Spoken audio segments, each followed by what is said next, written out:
In part 1, we are going to explore the cooperative principle in a talk exchange.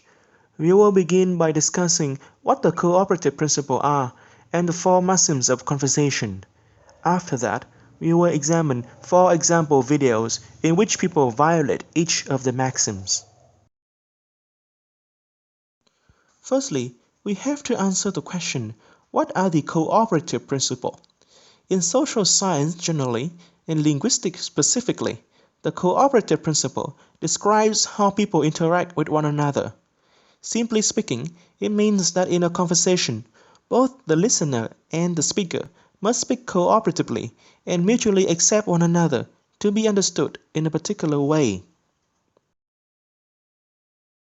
As phrased by Paul Grice, who introduced it, it states, make your contribution such as it is required, at the stage at which it occurs, and by the accepted purpose or direction of the talk exchange in which you are engaged. The cooperative principle can be divided into 4 maxims, which are like rules people are expected to obey when participating in a conversation. They are the maxim of quantity, quality, relation or relevance, and manner. Maxim of quantity means make your contribution as informative as is required. Do not make your contribution more informative than is required. Now let's examine an example where people violate this maxim.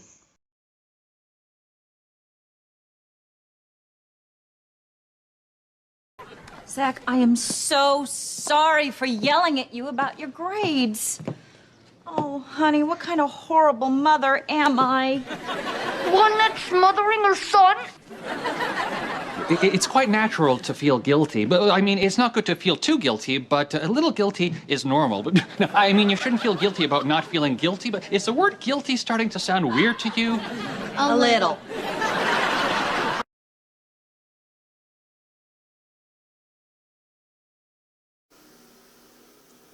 In this video, we can see that the teacher has violated the maxim of quantity when he talked too much about being guilty.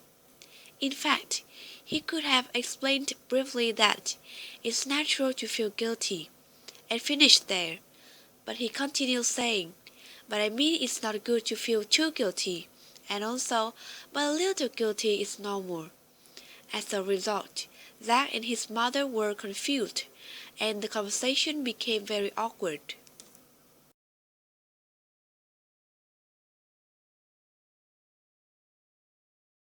Next, we have maxim of quality, which means do not say what you believe to be false. Do not say that for which you lack adequate evidence. Now let's examine an example where people violate this maxim.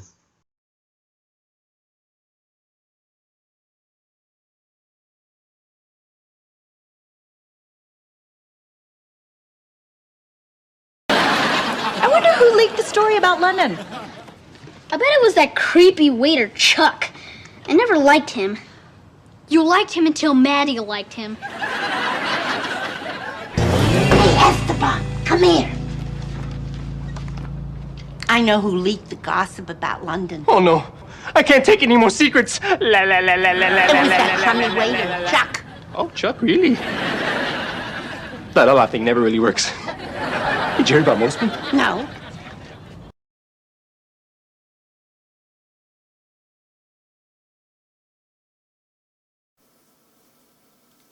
It is similar to our real life. In the video, it was Zach and Miss Muriel who have violated the maxim of quality.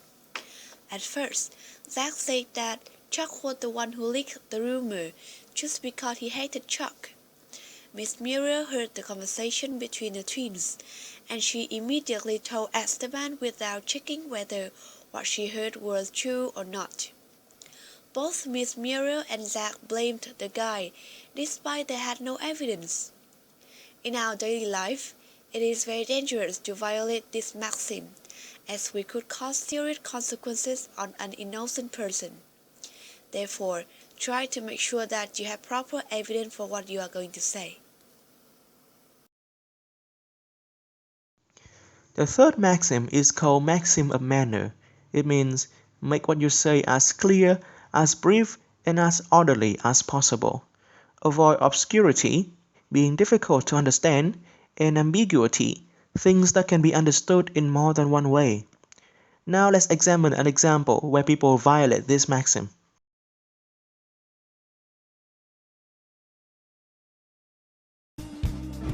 What's up? So, where were you yesterday? 'Cause, like, I was here, and you weren't. Oh, I was with... Be mysterious, aloof, torture him. Someone else. Really?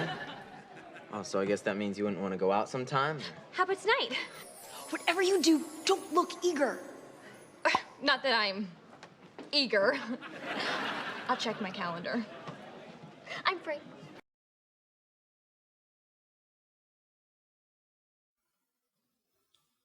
Well, what makes Maddie's answer funny to you? We can see very clearly that the maxim of manner was violated when she deliberately made herself mysterious by giving Lance an unclear answer.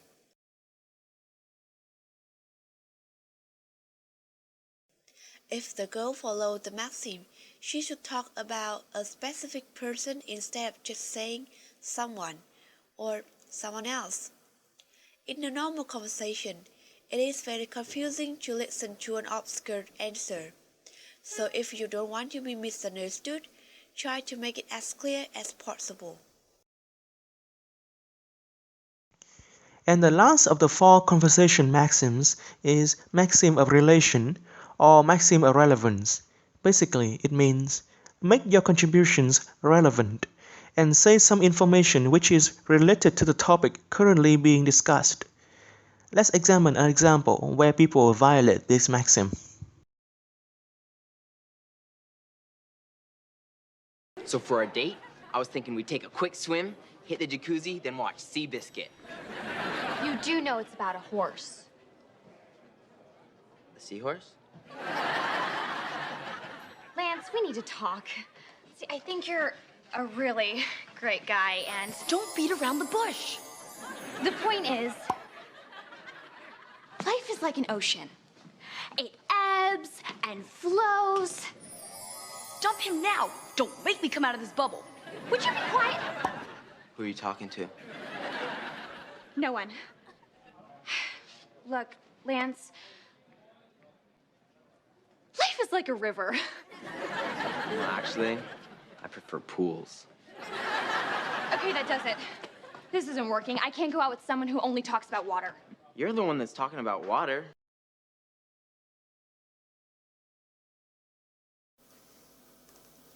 Breaking up with a guy isn't easy, is it? Well, we can see that since Maddie didn't want to hurt Lance, she avoided getting straight to the point. As a result, Lance thought she was simply talking about water, and he added more to the conversation. In this situation, the maxim of relation has been violated and caused misunderstanding to the listener. We can learn from the video that if we want to say something, just go straight to the point. Beating around the bush is just a waste of time. In the second part of this video, let's have a look at high involvement conversation and several positive face strategies. First of all, what are the characteristics of a high involvement conversation? In high involvement conversation, speakers show a minimization of interest and interturn pauses. In other words, it is called faster turn taking. Besides, they also show a faster rate of speech. Speech rate is a term given to the speed at which you speak. It's calculated in the number of words spoken in a minute. Moreover, speaker turns are characterized by frequent occurring simultaneous talk, referred to as overlaps. There are two kinds of overlap, and they are interpreted differently. Overlap communicates closeness, and overlap communicates competition. For the first kind, a listener talking along with a speaker, not in order to interrupt, but to show enthusiastic listenership and participation. Overlapped talk appears to function like an expression of solidarity and closeness in expressing similar opinions. For the second kind, speakers tend to compete for the floor. The point at which overlaps occur is treated as interruption. The last characteristic of a high-involvement conversation is the application of back-channel as signals of active listening and to encourage feedback. Another pragmatic element we want to analyze in this video is positive face strategy. So, what are positive face strategies? Positive face strategies are tools which help speakers show solidarity, emphasize that both speakers want the same thing, and that they have the common goal. There are some positive face strategies listed here. Notice or attend to the addressee one's needs and interests. Exaggerate your interest, approval, and sympathy toward the addressee. Intensify your interest in the addressee. And the last one, use in-group identity markers. Now, let's examine a video in which these pragmatic elements are demonstrated.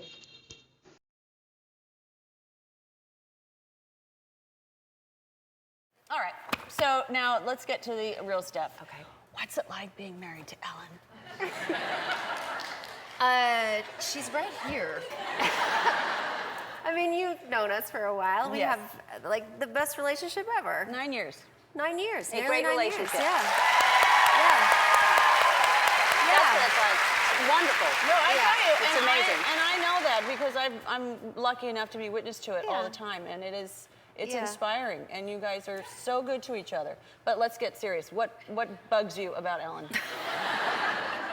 I mean, There's got to be nothing. something. I mean, come No, on. I mean, there's nothing. I mean, Ellen. She's answering the questions. Oh. Portia, come on. Maybe Maybe there's there's something. something. It's Is so there something? hard. I can't No, do I this. know. Especially at one. Come on. okay, It's fun. well, we'll forget about God, it. What bugs really? you? Tell me. I can take it. Well, I mean, one tiny thing comes to mind. Okay. Don't get mad. I'm not gonna get mad. Okay, so I make dinner. Not here. I love damn it, cooking. not on TV, honey. Not now. And I'm really like I love preparing food, and I love like making it the perfect temperature. I garnish. Yeah. I try to make it kind of romantic, you know. But she wipes the plate. If there's a splatter, the plate Yeah. is wiped. It's all Yeah. like the presentation is impressive. I love the She's a good cook. presentation. But every single night, just as I serve her dinner, just as I put it down in front of her, she gets up and feeds the cats. No. Every single no, time. No, and it's not every night. It is. What happens is the cats they know when I come home. They will be sleeping all day long. Everybody else comes home. Everybody walks in the house. They don't wake up. Somehow I come in and they all wake up and they want to be fed. But There's just 3 of them. at that moment, though. But what can I do? I have to just feed as them. I put it down. I have to feed them. I mean, anyone that cooks knows that, you know, it's like it's the right temperature, and I always ask, are you ready? And she says, yes, So I'm ready. maybe I have, And then I put it down. a solution for that. Yes. Maybe you time it that she comes home. Your dinner isn't ready for 15 minutes until after she gets home. She can feed the cats. Then Jen, it doesn't matter. It doesn't matter. No. All right, we'll talk about this later. All right, but first of all, it's not every night, and I know that does bug her. I did know that, and I rush. I hurry up and rush and feed them, but sometimes they want choices, so I put 2 different kinds. They do. They want choices. Because These they're are hungry. the most spoiled cats you They could are. ever I imagine. love them so much. What else? All right, Anything else? That's Come on. all. Give us another one. Move on. What's next? Really? Well, actually, no. While we're here, no. It's no surprise that we move a lot. No. And that was a little tricky to get used to. Yeah. I mean, the first 4 years, I thought, like, we've had 9 houses in 8.5 years. Did you know that? 9. I counted. Okay. Wow. But the first 4 years, I thought, okay, like, when we move again, this will be it, right? This will be our home, and we'll live there. And now I realize it's just, we'll live there for 6 months. So now, like, when I put things away, I always think about how easy it's going to be to, like, collect it all back up again and stick it in a box. And Yeah, but you like it. You admit it. You love moving now, too. because you did that to me. It is fun. Yeah, It that's is what fun. you It did is to me. fun. Because you I get have to to admit. Yeah, I love real estate, and I Yeah. like the whole. I like architecture and design, and I love doing it. Yeah. It is weird. I'm surprised that It's I like hard it as for much me as I too do. because I get attached to the home you're in and then you leave it. Yeah, you Yeah. do. So I feel like You I'm do. affected too. Yeah. You know? Yeah. Really? It hurts you. Well, I know. do you know how heartbroken I was when you sold that beautiful house to Ryan Seacrest? Yeah, but we told you to buy that house. You should have bought that house. I couldn't afford that house. Yes, you.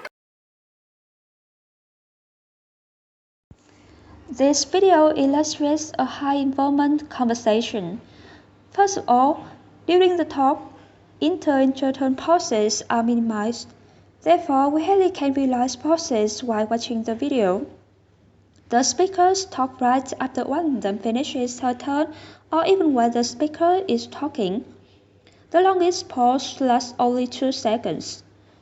Additionally, what contributes to the high involvement conversation is back channels. In this video, you can see that when one speaker is talking, the others often say yeah to indicate that they are listening to or agree with what the speaker says. Furthermore, all the speakers in this video exhibit high rates of speech. According to WriteOutLoud.com, conversational speech generally falls between 120 words per minute at the slow end to 160 to 200 words per minute in the fast range. In the talk, the average rate of speech reaches more than 200 words per minute. The figure strongly reflects the high involvement style of the conversation.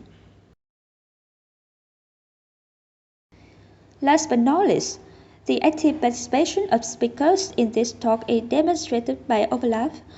During their conversation, 3 speakers often talk at the same time. Let's look at the example. I mean, There's got to be nothing. something. I mean, come No, on. I mean, Portia, come on. There's Maybe gotta be there's one. something. it's Is so there something? hard. I can't No, do I this. know. It's the second one. Come on, it's okay, fun. well- We'll forget. As you can realize from the video, overlap occurs when speakers don't have similar opinions. They interrupt each other to solve their disagreements and engagement in the discussion. Positive face is also an outstanding pragmatics element in this video. Now, let's look into the face maintenance strategies for establishing positive face in this Ellen show. Ellen show is a kind of entertainment. The conversation takes place between Ellen, her wife Portia, and Jennifer, whose relationship is quite close.